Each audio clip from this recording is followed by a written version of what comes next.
préciser que ce symbole a déjà été vendu, 2 fois même. Pour cela, il faut remonter en 1925. À cette époque, la tour Eiffel est un problème. C'est une vieille dame qui a 36 ans et qui commence à montrer des signes de fatigue. À l'origine, elle ne devait rester debout que 20 ans. Le contrat est largement dépassé. Elle rouille et elle coûte une fortune en entretien. Pour beaucoup de Parisiens, c'est une horreur architecturale qui a fait son temps. Dans les journaux, on lit même des tribunes d'artistes qui réclament sa démolition. On l'appelle la carcasse ou le lampadaire tragique. Le gouvernement hésite. On ne sait pas quoi en faire et c'est précisément dans ce moment d'hésitation, dans cette faille de l'histoire, qu'un homme va s'immiscer. Cet homme descend d'un train à la gare de l'Est. Il est élégant, il est trop élégant pour être honnête. Il porte un costume 3 pièces parfaitement taillé, une canne à pommeau d'argent et un chapeau haut de forme posé avec une assurance insolente. Cet homme se fait appeler le comte Victor Lustig. Chose rigolote justement, en allemand le mot lustig peut se traduire par amusant ou drôle. C'est un peu comme s'il se faisait appeler le comte rigolo. Déjà, Lustig n'est pas un comte, il n'est même pas français, il est né en Bohême, dans ce qui est aujourd'hui la République tchèque. Mais Victor possède un don que peu d'êtres humains partagent. Il sait lire dans les gens comme dans des livres ouverts. Il parle 5 langues avec une fluidité déconcertante. Il a ce genre de sourire qui donne l'impression d'être la personne la plus importante du monde au moment où il vous regarde. Victor s'installe à l'hôtel Crillon, place de la Concorde. C'est le palais du luxe. Les tapis y étouffent le bruit des pas, les lustres en cristal teintent doucement quand on ferme les portes. C'est ici, dans le silence doré d'une suite prestigieuse, que Victor Lustig va découper un petit article de journal parlant de l'état déplorable de la tour Eiffel. Il pose l'article sur son bureau, il allume une cigarette, il regarde la fumée monter vers le plafond sculpté et surtout, il vient d'avoir une idée folle, une idée impossible. Vendre la tour Eiffel. Pour réussir son coup, Victor a besoin de 2 choses, de la crédibilité et de la cupidité. Il commence par commander du papier à lettres, pas n'importe lequel non plus. Il doit porter l'en-tête du ministère des Postes et Télégraphes. Victor s'invente un titre, directeur général adjoint du ministère. Il ne veut pas arnaquer le grand public. Non, loin de là. Le grand public n'a clairement pas assez d'argent. Il veut viser l'élite. Il sélectionne 6 noms, 6 hommes qui ont fait fortune dans le recyclage des métaux, des ferrailleurs. Mais, encore une fois, pas non plus de petits ferrailleurs de banlieue. Il vise les grands patrons qui veulent grimper l'échelle sociale. Il leur envoie une lettre avec marqué « Top secret », une invitation à une réunion confidentielle à l'hôtel Crillon pour discuter d'une affaire d'État de la plus haute importance. Imaginez ces 6 hommes chez eux ouvrant cette enveloppe avec le sceau de la République. Leurs mains tremblent un petit peu. Pourquoi eux? Pourquoi maintenant? Ils sentent l'odeur du pouvoir et de l'argent facile. Ils ne se doutent pas une seconde qu'ils viennent de mordre à l'hameçon d'un homme qui, en ce moment même, termine son verre de cognac en souriant au reflet de la tour Eiffel par sa fenêtre. Quand le jour de la réunion arrive, 6 hommes arrivent dans des voitures noires qui s'immobilisent devant les colonnes de l'hôtel Crillon. 6 hommes en sortent, l'un après l'autre. Ils ne se connaissent pas ou s'évitent du regard. Ce sont les rois de la ferraille parisienne, des hommes qui ont bâti des empires sur la récupération, le tri et la revente. Ils entrent alors dans le hall, marchent sur les tapis épais qui étouffent le bruit de leurs chaussures cirées et sont conduits vers une suite privée au premier étage. Là, l'air est chargé de l'odeur du cuir, de la cire d'abeille et d'un tabac de luxe. Victor Lustig les attend. Il est debout près de la fenêtre, tournant le dos à la porte. On se croirait comme dans un film de mafieux. Il regarde la place de la Concorde et, quand il se retourne, son visage est un masque de sérieux et de lassitude administrative. Il ne sourit pas trop. Il joue le rôle de l'homme d'État qui est fatigué par le poids d'une décision historique. Messieurs, je vous remercie d'être venus. Ce que je vais vous dire ne doit jamais sortir de cette pièce. Sa voix est un murmure d'autorité. Il leur explique que le gouvernement est à bout de souffle, que la Tour Eiffel est un danger public. Il déploie sur la table des graphiques, des colonnes, des chiffres montrant le coût astronomique d'une rénovation qui, selon ses dires, est de toute façon impossible. Et est-ce que vous entendez le silence dans la pièce? Ces hommes d'affaires, habitués à négocier chaque tonne de métal, sont hypnotisés. Lustig leur vend une idée simple. La Tour Eiffel n'est plus un monument, c'est un gisement, 7000 tonnes de fer pur qui n'attendent qu'un acheteur audacieux. Pour sceller l'illusion, Lustig fait quelque chose de brillant. Il les emmène directement sur place. Une limousine attend en bas et il traverse Paris jusqu'au Champ de Mars. Imaginez le groupe marchant au pied des piliers gigantesques. Lustig sort une clé, ouvre une porte dérobée, montre des rivets qu'il prétend être lâches, pointe du doigt des plaques de rouille qui, pour le coup, elles sont bien réelles. Il leur parle technique, il leur parle de la valeur au kilo. Il transforme sous leurs yeux le symbole de la France en un tas de détritus à évacuer.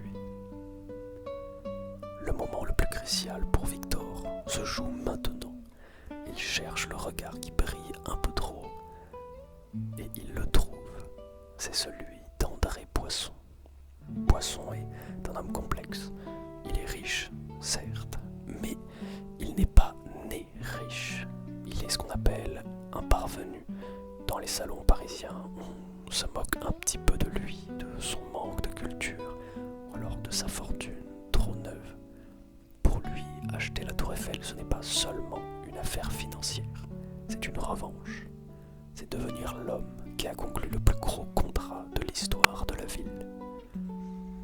Lustig le sent. Il sent ce besoin de reconnaissance comme on sent l'odeur du sang. Il décide de se concentrer uniquement sur lui. Les autres ne deviennent que du décor pour rendre la compétition crédible. Et pourtant, il y a un problème. Un gros problème, c'est que Poisson n'est pas quelqu'un d'idiot. Une fois rentré chez lui, évidemment que le doute s'installe. Pourquoi est-ce que le gouvernement agit aussi vite? Pourquoi cette réunion dans un hôtel plutôt que dans un ministère? Sa femme, encore plus méfiante que lui, le met en garde. C'est trop beau pour être vrai. Lustig, qui a un 6e sens pour la méfiance, le convoque pour un entretien privé au Crillon. C'est le moment où tout pourrait s'effondrer. Poisson arrive, tendu. Il pose des questions, il cherche un petit peu la faille. Lustig, lui, l'écoute, immobile. Il ne se défend pas, ne s'énerve pas non plus. Au contraire même, il change de ton. Il baisse les yeux, il a l'air gêné, presque honteux. Il commence à se plaindre de son salaire de fonctionnaire. Il parle de la difficulté de maintenir son rang à Paris avec un traitement d'État médiocre. Et là, Poisson comprend, ou plutôt croit comprendre. Si ce fonctionnaire se plaint de son manque d'argent, c'est qu'il attend en dessous de table. C'est qu'il est juste corrompu. Et étrangement, allez savoir pourquoi, mais cette corruption rassure Poisson. Un homme d'État qui demande un pot de vin est forcément un homme d'État réel, selon lui. C'est comme ça que se font les choses à Paris, et Le doute s'évapore instantanément.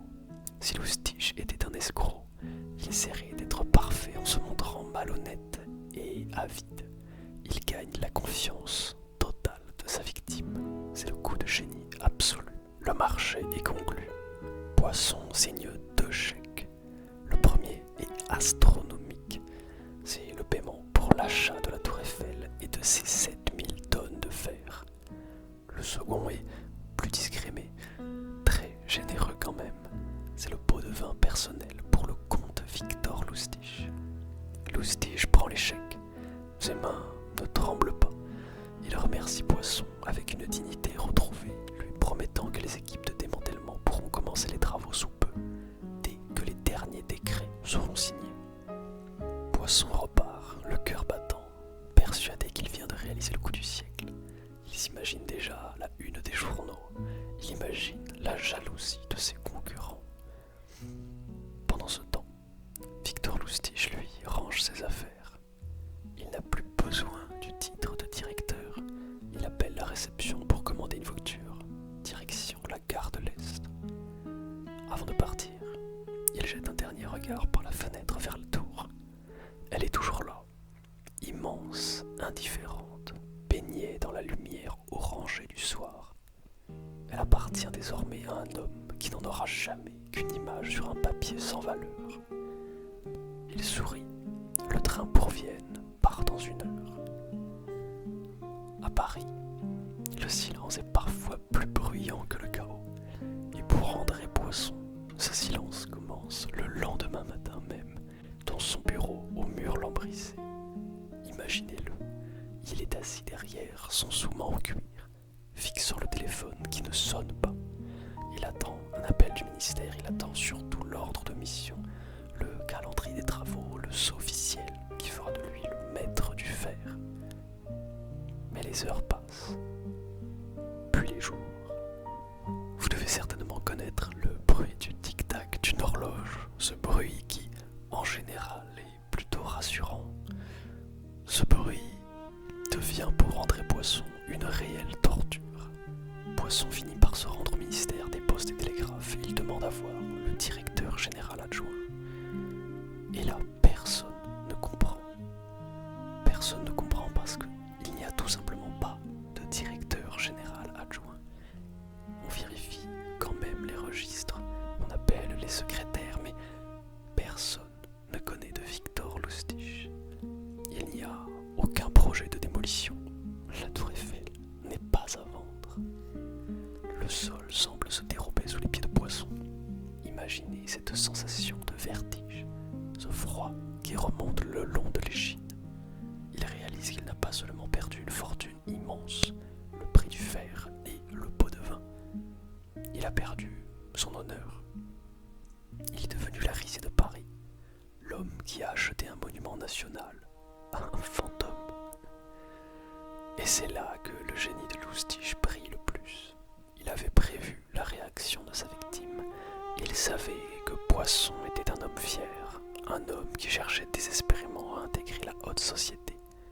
Porter plainte, c'est aussi avouer sa bêtise au grand jour. C'est voir son nom étalé dans tous les journaux. Le ferrailleur André Poisson s'est fait vendre la Tour Eiffel.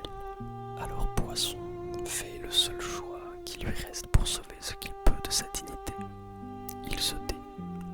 Il rentre chez lui. Il ferme ses dossiers. Et il ne dit rien. Pas un mot à la police, pas un mot à ses collègues et pas un mot à sa propre femme. Il préfère absorber la perte financière plutôt que de subir l'humiliation publique. Pendant ce temps-là, à des milliers de kilomètres de là, à Vienne, Victor Loustiche mène la grande vie. Imaginez-le dans un café autrichien, le long du Ring, dépliant chaque matin les journaux français avec une curiosité gourmande. Il cherche le scandale. Il s'attend à voir son portrait robot en première page. Il s'attend à ce que la police internationale soit à ses trousses. Mais rien. Les jours défilent et les gazettes parisiennes continuent de parler de politique, de mode et de météo. Loustiche sourit derrière sa tasse de porcelaine fine. Il comprend que Poisson a choisi le silence, et c'est le plus beau cadeau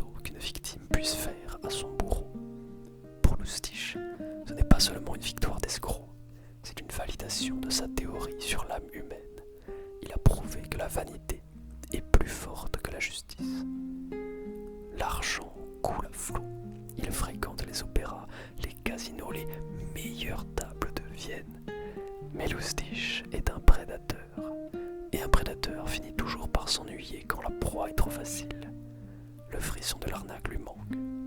L'adrénaline du mensonge commence à s'estomper. Il regarde alors le solde de ses comptes. Il a encore de quoi vivre royalement pendant des années, mais une pensée folle commence à germer dans son esprit. Une pensée qu'aucun autre escroc n'oserait caresser. Si ça a marché une fois, pourquoi pas une seconde? Alors, 6 mois plus tard, un train entre à nouveau en gare de l'Est. Victor Lustig descend sur le quai. Il porte un nouveau costume, une nouvelle canne. Mais il a toujours ce même regard d'une clarté dérangeante. Il revient sur les lieux de son crime. C'est un acte d'une audace pure, presque suicidaire. Il retourne à l'hôtel Crillon. Il reprend une suite, la même que la précédente, et il commande du nouveau papier en tête. Il faut comprendre qu'à ce moment, il fait exactement pareil qu'à la première fois. Se réinstalle à son bureau, allume une cigarette, épluche les annuaires et resélectionne 6 nouveaux ferrailleurs. 6 nouvelles cibles qui n'ont pas entendu parler de l'histoire d'André Poisson puisque Poisson n'a rien dit. Lustig se sent invincible. Il renvoie les lettres, top secret, ministère des postes et télégraphes, réunion urgente. Une nouvelle fois, les limousines s'arrêtent devant le Crillon. Une nouvelle fois, les tapis étouffent le bruit des pas des hommes d'affaires avides. Lustig reprend son discours, mot pour mot. Il parle de la rouille, du coût de l'entretien, de la démolition inévitable. Mais cette fois, quelque chose a changé. L'air n'est plus tout à fait le même. Le destin, qui s'était montré si généreux avec lui, commence à se lasser de son arrogance. Et parmi les nouveaux acheteurs, il y en a un qui n'a pas l'insécurité d'André Poisson. Un homme qui, avant de signer le moindre chèque, décide de passer un coup de fil discret à un ami haut placé dans l'administration. Le piège est en train de se refermer, mais pas sur la proie, sur le chasseur. Le destin ne prévient pas toujours. Parfois, il se manifeste par un simple changement d'atmosphère. Dans sa suite du Crayon, Victor Lustig sent le vent tourner. Ce n'est qu'un détail, un silence trop long lors d'un rendez-vous, ou peut-être l'éclat d'un regard trop inquisiteur d'un des nouveaux ferrailleurs. Quelqu'un finit quand même par racheter cette tour Eiffel, soit pour prendre Victor en tenaille par la suite, soit parce que Victor Lustig est juste trop fort, trop beau parleur. Ce qui est sûr, en revanche, c'est que le nouvel acheteur n'est pas comme Poisson. Il n'a pas peur du ridicule. Pour lui, la justice passe avant la vanité. Il franchit alors la porte du commissariat afin de porter plainte. Et pourtant Lustig n'est pas arrêté. Pourquoi? Parce que la police a été trop lente, ou bien parce que Victor a été trop rapide.